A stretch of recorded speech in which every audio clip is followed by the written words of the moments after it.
이렇게 여러분에게 제가 너무나도 좋아하는 세계사를 가르치게 되어서 너무나 행복한 기분입니다.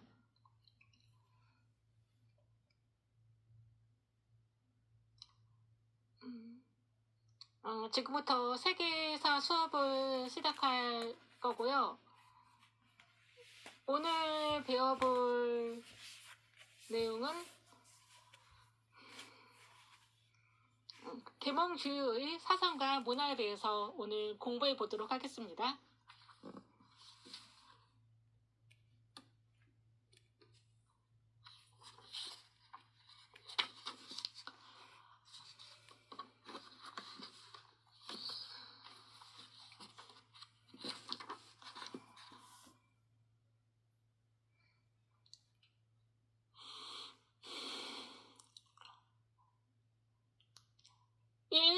계몽주의 개념.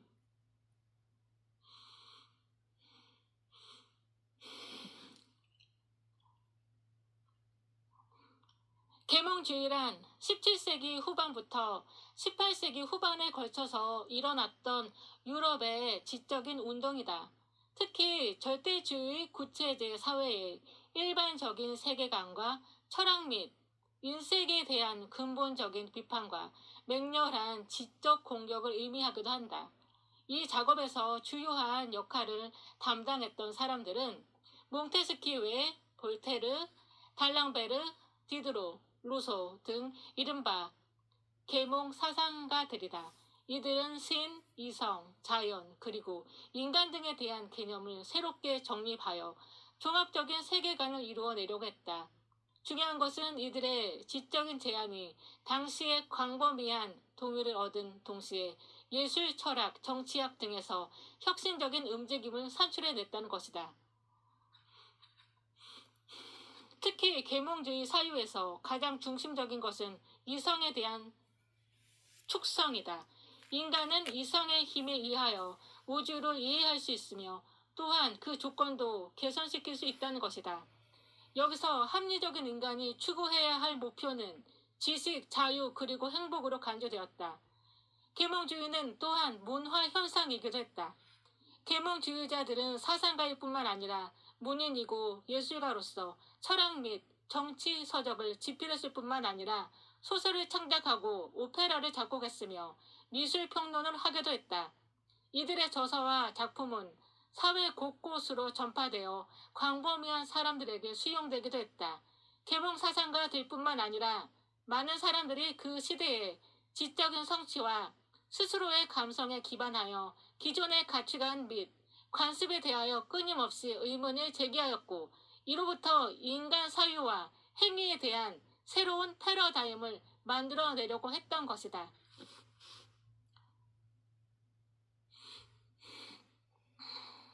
이 합리주의와 세속주의. 계몽주의 인간 과학의 출발점을 이루는 것은 본질적 인간이라는 개념으로서 인간 본성에 대한 긍정을 내포하고 있다.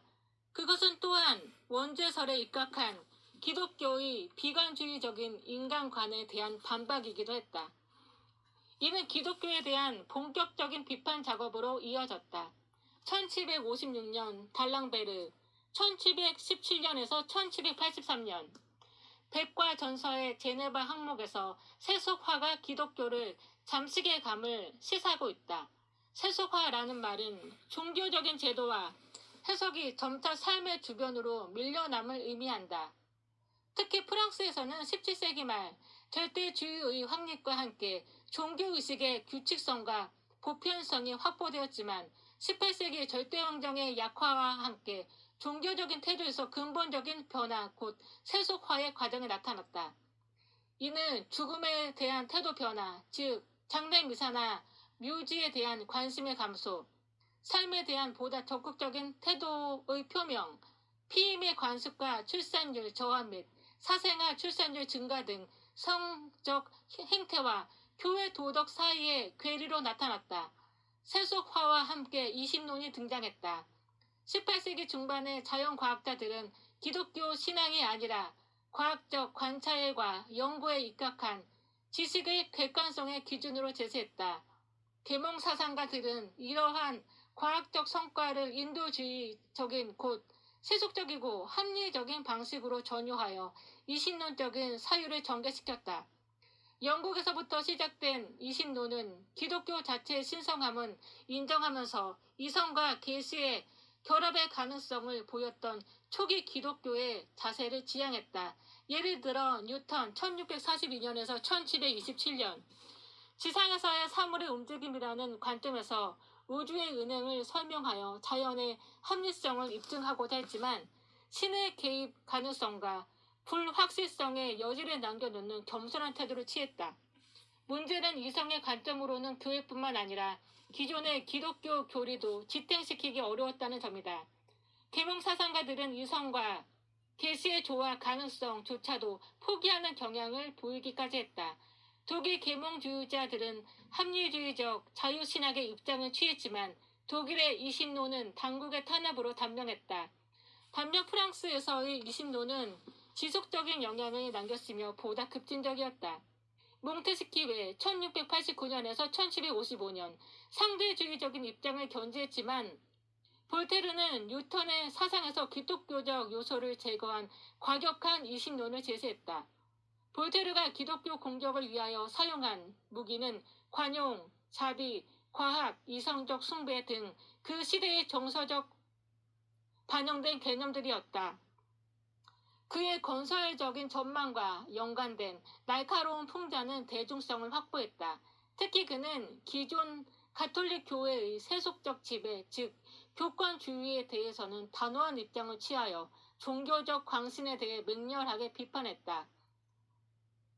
칼라 사건 곧 1761년 10월 13일 위그노 의류상인 장 칼라가 그의 맏아들, 그는 가톨릭이었다. 를 살해했다는 이유로 사형당한 사건은 볼테르의 비판 작업에 중요한 계기를 제공했다. 1763년 관용론에서 종교적 소수파에 대한 관용을 역설했던 것이다. 볼테르는 사회적 유용성을 고려하여 시계 제작자로서의 신이라는 추상적인 존재를 인정했지만 내심 무신론자였다. 영국에서 휴음 1711년에서 1776년 한 걸음 더 나아가 이신론까지 부인했다. 종교는 인간의 순수에 대한 열망 및 미지에 대한 공포의 산물일 뿐이며 신은 침묵하지만 인간은 자주적 존재이므로 신화의 미몽에서 깨어나야 한다는 것이다. 계몽 사상가들의 반종교적인 경향 앞에서 가톨릭 교회는 분열하는 모습을 보였다. 프랑스의 강력한 두 교단이었던 얀센파와 예수회는 서로 분쟁을 벌였으며 1760년대에는 예수회가 유럽 각국으로부터 추방되면서 교육과 문화에 대한 주도권을 계몽 사상가들에게 넘기게 되었다. 종교로부터 자유로워진 계몽 사상가들은 절대왕정의 재반 위기를 배경으로 과학혁명의 지적 성과를 본격적으로 전개시켰다. 가장 중요한 것은 인간 과학의 재창이었다. 18세기 중반에 계몽 사상가들은 세속화된 뉴턴주의의 이름으로 지질학, 생물학 등 비교적 탐구되지 않은 과학 분야에 흥미를 보였다. 특히 개별로부터 전형을 탐색하는 과학적 사고방식을 인간관에 적용시켰으며 인간을 만물의 중심으로 보려고 했다.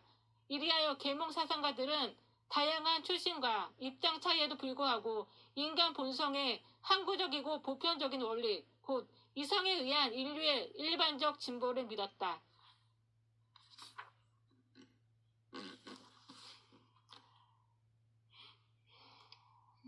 3. 계몽주의의 현실적 프로그램. 합리적 인간성과 일반적 진보에 대한 믿음은 실천과 교육이라는 도덕적 의미를 함축했다.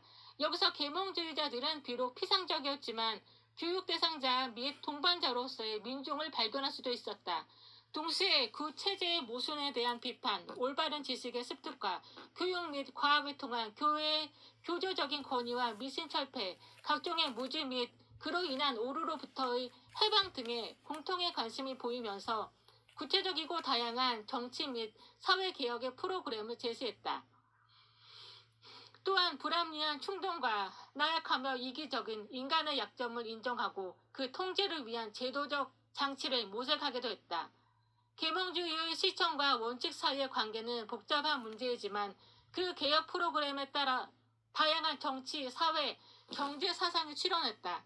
앞에서 보았듯이 이것은 보다 뿌리 깊은 역사적 배경에 근거한 것이었다. 18세기에 들어 프랑스의 개봉주의자들은 영국과 네덜란드를 모델로 하여 보다 합리적이고 합법적인 통치 형태에 대해 꾸준히 관심을 보였지만 어떠한 합의에도 도달하지 못했다. 법복 귀족 출신의 몽테스키레는 고등법원에 의해서 왕권이 제한되는 입헌 군주정의 수립을 추구했다. 중산층 출신이었던 볼테르는 특권층 세력의 보루인 고등법원의 대표성을 부인하고 왕권을 지지했으나 일관된 입장을 보였다기보다는 경험의 무게에 따랐으며 말년에는 제네바의 하층민을 지지하기도 했다. 자유주의자였지만 정치적 입장이 모호했던 디드로는 왕과 귀족의 분쟁을 이해하지 못했으며 수시로 입장을 바꾸었다. 계몽주의의 가장 탁월한 정치 이론은 장자크 루소 1712년에서 1778년, 사회계약론 1762년에서 나타났다.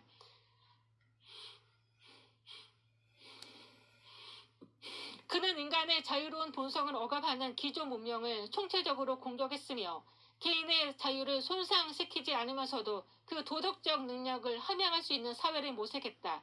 여기서 그는 다소 낡아버린 사회계약의 이념으로 복귀했다. 그에 따르면 개인은 평등한 정치 참여를 위하여 자신의 모든 권리와 힘을 공동체의 일반 의지에 양도하는 대신 시민적 자유를 제공받는다. 결과적으로 그는 계약 이후에도 자연 상태에서와 마찬가지로 자유로우며 또한 도덕적인 존재로 상승할 수 있다는 것이다. 이 결과 도출된 인민주의권의 개념은 당시까지 절대주의 체제를 묵인하고 있던 자연법 이론의 미비점을 극복하여 보다 혁신적인 전망을 제시했다. 수량에 관심이 많았던 계몽주의자들은 정치 경제학 분야에도 주의를 기울였다. 16세기 중엽부터 18세기 중엽까지 유럽의 지배적인 경제 이념이었던 중상주의는 부보다는 국가 권력의 중요성을 강조했다. 그러나 이미 루이 14세 치세에서 캔의 1694년에서 1774년 등의 중농주의 학파는 경제란 최고 존재가 부여해진 자연적 조화이며 합리적 체계로서 토지와 농업에 기반한 자유롭고 사적인 경제 행위가 공익에 봉사함을 강조하고 있다. 중농주의자들이 프랑스 현실에 함몰되어 농업에만 치중했던 반면 디드로 등의 계몽주의자들은 농업만이 아니라 경제 각 부문의 목소리를 존중하고 경우에 따라서는 정부의 개입도 필요함을 역설했다. 영국의 스미스 1723년에서 1790년, 국부론 1776년에서 중농주의자들의 영향을 반영하여 국가의 간섭을 배제했다. 그 배경에는 자본주의 성장과 함께 축적되어 왔던 합리주의적이고 공유주의적인 확신, 자연이라는 위대한 지도자는 보이지 않는 손으로 인간을 유도하여 보다 광범위한 대익에 기여한다는 것이 있었다. 이와 함께 그는 토지에 얽매여 있는 중농주의자들의 시각을 비판하고 가치의 원천으로서의 노동을 강조했으며 자신의 운명을 결정하는 자유로운 개인이라는 개념을 통하여 자유경쟁을 촉구했다. 이상의 경제적 논의는 재산권에 대한 논의를 불러일으켰다. 대부분의 계몽사상가들은 신성한 재산권이라는 로크의 생각에 동의했지만 루소는 경제적 평등이